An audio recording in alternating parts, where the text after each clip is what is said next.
So if you're selling your home in this market or any market, there's one thing you need to know right now, especially right now. Buyers are just brutally honest, and their complaints are going to kill your sale faster than you think. I hear it all the time, and that's why when I go into your house, I'm going to say you got to do this, this, this, and that because you have this. For instance, from bad locations to, say, outdated floor plans, the top complaints I hear from buyers, they're not just annoying, they're just deal breakers. So you have to do things to your house if you have these things. And if you're not prepared to tackle them, you're going to leave thousands of dollars on the table. So I'm going to give you some low-cost fix-ups to show you how to handle each one of them. But don't worry, I'm going to reveal exactly what you need to do and how to turn these turn-offs into opportunities because you want to make your home irresistible. They're swiping through the pictures online. You want to make sure they say, oh, I want to see that one, and not just go, boo, I don't want to see that one. So whether it's strategic fixes or just a real small hack, a staging hack that I have, they could be really something very important. Sell your home faster, get more money. That's what you want, right? Yes, say yes, Diane. Let's get started. Okay, number one, let's go with number one. I love this one. I don't like the location. Diane, I don't like the location. Well, it's all in my book here. Plus, I have a whole video series about bad locations and what you can do for each one and what these locations are. So it's a number one complaint. I hear it all the time. And because it's a top concern, you want to make sure that the inside of your home is irresistible so they will come inside and not just swoop by it and don't even look at it. Things you're going to hear on the feedback will be like, oh, your neighbors are too close, or there's too much traffic noise, or I don't want to be near the retention wires, things like that. So you can't change the location of your home, guys. So if you're selling it, you need to make the improvements to your home that will work in your favor to counteract that. And you have to price it well, of course. So turn the location challenges into an opportunity. You can also create some privacy with strategic landscaping, planting tall trees, install lush hedging to block out unwanted views. If noise from the road is an issue, you can introduce some outdoor elements like water fountains or soft background music during the showings. Don't have your windows open, right? The key is to focus on what you can control to showcase your home in the best possible light. No matter the location, you can't change it. So we have to work with what you have. All in my book here, okay? That's very important. Work with what you have and understand what you have is an issue. Because if you don't understand it, you put your home on the market at a high price, just like your home next around the corner that's on a cul-de-sac, same exact house, your home won't sell as high as theirs because you're on the busy street. You're on a corner lot. Terrible. You're at the first house of the development. Not good. Things like that. And we'll get into that, my whole other videos you can get that from. So, complaint number two, the floor plan is terrible. Choppy floor plans. Sometimes people want the main floor bedrooms. They need that today. Or too many levels. I hear it all the time. Buyers are really concerned today is they love the open concept living. They want rooms to connect, space that feels seamless, and a floor plan that makes sense for more modern living. And they don't see it immediately, they're likely to move on. So if they don't like it, they'll just move right on. Also, if you don't have a first floor bathroom, not good for people who are handicapped, they can't go up the steps. If you don't have a first floor family room and your basement's not finished, another negative. So there's things about the floor plan that are, let's call them functionally obsolete. So a tip for you sellers that have that, let's try opening up the space. Maybe you remove a non-load bearing wall, create more spacious flow. You know, it's often more affordable than you think it is. So if you've converted also like a main floor bedroom into an office or a gym, it's time to stage it back to a bedroom. Buyers need to see the potential. Show them the home that fits your lifestyle, not just one that works your lifestyle. If you've taken 2 bedrooms and made it into one and it's not good, or if you made it into a walk-in closet, things like that, you have to make it functionally what people are looking for today, okay? Just recently, I was at the Daiquiri's house and they had put 2 bedrooms, you know, had 1 big bedroom. I mean, now putting the wall up, okay? So things like that. We can just tell you what you can do that makes sense. Number 3, too many flooring materials. I see it all the time, especially in my empty nesters homes. I deal a lot with empty nesters. They have a tile foyer, and then they have hardwood here, and then they have a linoleum there, and they have 2 types of hardwoods. Buyers are quick to notice flooring inconsistencies. So they will see it online, and they won't even want to see the house because they think, oh, that's going to be too much money to fix. It leaves a big negative impression. Buyers crave right now a cohesive look, flow that makes the home feel unified and put together. That's what they're looking for. So I'm not saying you should redo all your floors, but you want to stick to 2 materials, maybe hardwood throughout or a different hard surface in the bathroom. They love hardwood right now, and that luxury hardwood plank floor is very good to do, but mix max patches from water damage or renovations, you need to fix that before listing your homes. buyers are just going to walk away, or they'll send you a low offer because they don't know how much it costs. So if you have something like that, we could also put in there a flooring credit, which I'm going to talk about in another one here. A flooring credit where you say, we know we have this here, we've got an estimate, here's your money, go to this guy, he'll give you flooring of your choice, so it'll connect better with the rest of the house. So that's always an option as well. And we could do virtual staging and make it look like hardwood in the pictures and let them know it's not the way it is, but it can be that way with a credit. Okay, complaint number 4 is there's no stainless steel appliances or granite or quartz countertops, Diane. Oh my God, this is unfortunately the first thing buyers look at when they look at the home. They take one look at your photos online and 50% of them will just click away because you have white appliances and your Formica countertops. So they don't know that it only costs $2,000 or $2,500 to have all the appliances be stainless steel, or how easy it is to just install a countertop. So for home sellers that don't have this, what we do is we include a stainless steel appliances package or a granite or quartz countertop package like you do in your new construction, right? I'm the model home mindset gal.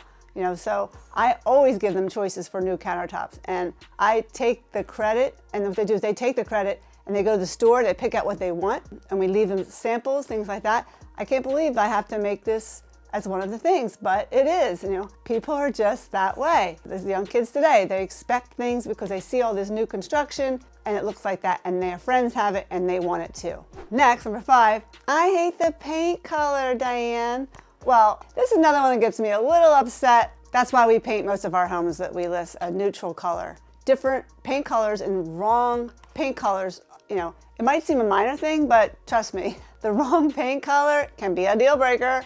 Buyers don't want to move in and immediately face the task of repainting the entire house. They want it just done. They have soccer practice. They do this, that. They don't want to be stuck with having to paint. Something that's move-in condition, you'll get more money for that, because an outdated or overly bold color can make it hard for buyers to picture themselves living there, believe it or not. So a tip, stick to the neutrals, okay? Not white. While white might seem a safe choice, it's actually best reserved for the trim. When it comes to walls, neutral tones like a warm grays and light beige are far more universally appealing. They create a more welcoming, versatile backdrop that works with almost any decor. Makes it easy for buyers to imagine themselves in the home. My go-to color, most of you know from my video, is Benjamin Moore's Revere Pewter. It's a perfect blend of gray and beige. It offers the best of both worlds. It's sophisticated, I think. It's timeless. It appeals to a broad range of buyers.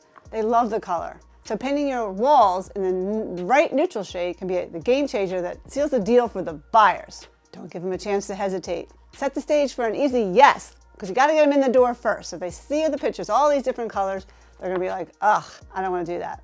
But check out my other video, the best paint colors to use. Watch it for some more expert advice and help you sell your home faster and more money when you're thinking of paint. Okay, next, number 6. There's too much deferred maintenance.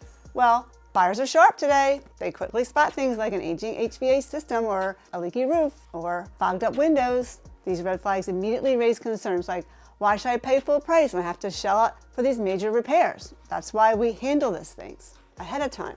That's what you want to do. Because deferred maintenance is one of the quickest way to lose serious buyers or invite lowball offers. You have to address it. And that's why we do a pre-home inspection, a home inspection before it goes on the market. It's all here in my book. I have an entire video, many videos about this. Watch it, please, if you're selling your home. It's so important to minimize the fears of deferred maintenance. And that's why we start so early, a year, 6 months ahead. That's why it's so early to be prepared in selling your home and not just wait to the last minute. That's why I'm hired a year in advance, at least, for my home sellers to get them straightened out in what they want to do. I always say just also keep good records, get stuff inspected, get them cleaned yearly and clean the filters out, make sure you change filters, things like that. So a tip here to get ahead of this issue before you even think about listing, ensure your home's key systems like the HVAC, roof, and windows are top-notch condition, or get the home inspected, see what has to be done to make buyers feel that way. If they're showing signs of wear, consider replacing or just giving a credit or repairing them, something. It's an upfront investment, but trust me, buyers today are pickier than ever and they won't overlook a potential money pit. That's why getting the home inspection ahead is so important. So if you have a brand new roof, if you don't have a brand new roof or don't want to put the money out or do it, you can always give a credit. Again, with the credit here.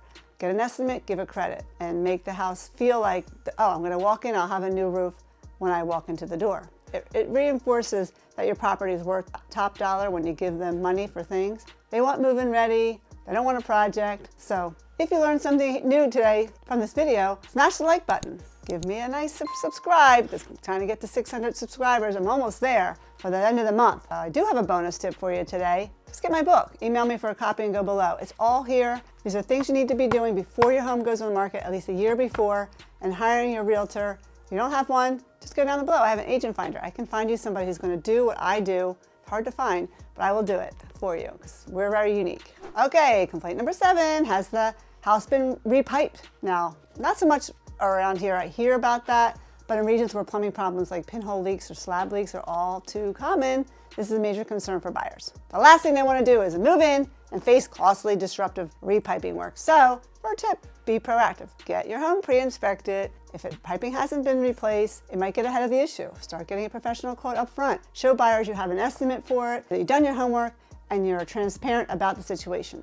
Offer a concession to cover the cost, like we talked about. Or even consider repiping before listing. So why should I do that? Well, most buyers won't just negotiate. They might walk away altogether, especially when they do their home inspection. That's why having one ahead of time, they won't do one 50% of the time. Because plumbing issues can feel overwhelming, and buyers are paying for peace of mind. They don't want to walk into a house and all of a sudden the pipes are leaking everywhere. So it's very important. It builds trust with the potential buyer, also prevents them from discounting your home and skipping it entirely. And that's why I've been doing free home inspections for my entire career. It's so important. And we don't even have these issues because we have the home inspected. Okay, number 8, the house is priced too high. It's a complaint that the house is priced too high. I get that. Homeowners often think I put a lot of money into upgrades, so I want more, and that's the problem. So the reality is those upgrades maybe were trendy or a decade ago, like Tucson finishes or dated granite. Buyers may not see them valuable, so they're a little more savvier than ever, and they're looking for homes that reflect current design trends. So a tip for you would be, while you may hold some sentimental value in your home, in your heart, the market sets the price. And I will come in and tell you exactly what you want to do to price it competitively so more people show up and then maybe even get even more. So if you want serious interest and your home feels outdated, just do these small updates. I have a great list here of small, low-cost fix-ups, staging your home to create a more modern, neutral appeal, like lighting and handles and door handles and some fresh paint, things like that. It's not about waiting for the right buyers, it's about positioning your home to attract multiple buyers quickly and all at the same time. So if you price it too high, you're not going to have anybody there.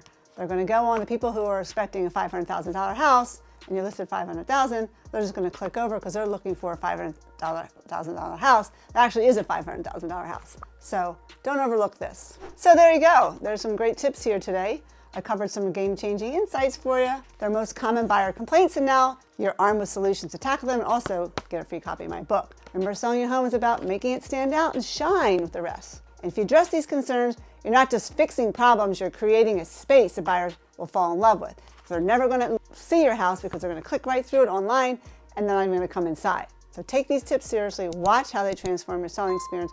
Call me way in advance. Give me a year. I can transform your home without you spending much money. Thanks for tuning in. I'll catch you on the next one.